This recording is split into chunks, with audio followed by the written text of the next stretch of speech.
నమస్కారం, నేను మీ వెంకటేష్. ఇక తీన్మార్ మల్లన్న పైన పలు పోలీస్ స్టేషన్లో రెడ్డి మిత్రులు కంప్లైంట్ చేస్తూ ఉన్నారు. సరే, మీ మనోభావాలు దెబ్బతింటే మరి నిజంగా కంప్లైంట్ చేసుకోండి. కానీ బీసీల మనోభావాలు 70 సంవత్సరాలుగా మీరు బీసీలకు రావాల్సిన హక్కులు మీరు దోచుకుంటూ ఉన్నారు కదా.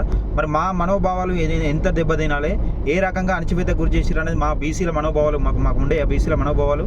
బీసీల గురించి ఇవాళ ఒక నాయకుడు వచ్చి మాట్లాడితే బీసీల పక్షాన బలంగా బీసీ వాయిస్ వినిపిస్తూ ఉంటే మీకు ఓర్వలేక కాంగ్రెస్ పార్టీ నుండి సస్పెండ్ చేస్తారని కొన్ని టీవీ ఛానళ్ళు, కొన్ని పత్రికలు రాస్తూ ఉన్నాయి. ఈ టీవీ ఛానళ్ళు కూడా అగ్రవర్ణాల చేతిలో ఉన్నాయి కాబట్టి మీరు ఆటలాడుతున్నారు. ఇవాళ బీసీలకు నిజంగా శాటిలైట్ ఛానల్ లేకపోవచ్చు, కానీ యూట్యూబ్ ఛానళ్ళు ఉన్నాయి, వివిధ సోషల్ మీడియా మాధ్యమాలు ఉన్నాయి. వాటిని యూజ్ చేసుకుంటాం మేము. ప్రతి ఒక్కటి నిజంగా బీసీల హక్కుల గురించి కొట్లాడే నాయకులను ప్రతి ఒక్కరిని గుర్తుపెట్టుకుంటాం. నిజంగా ఈ రెడ్డి మిత్రులు ఫీల్ అయ్యి ఏదో చేస్తామని అనుకుంటున్నారు, కానీ మీరు ఏం చేయలేరు. తీన్మార్ మల్లన్న లాంటి బలమైన గొంతును మీరు ఏం చేయలేరు.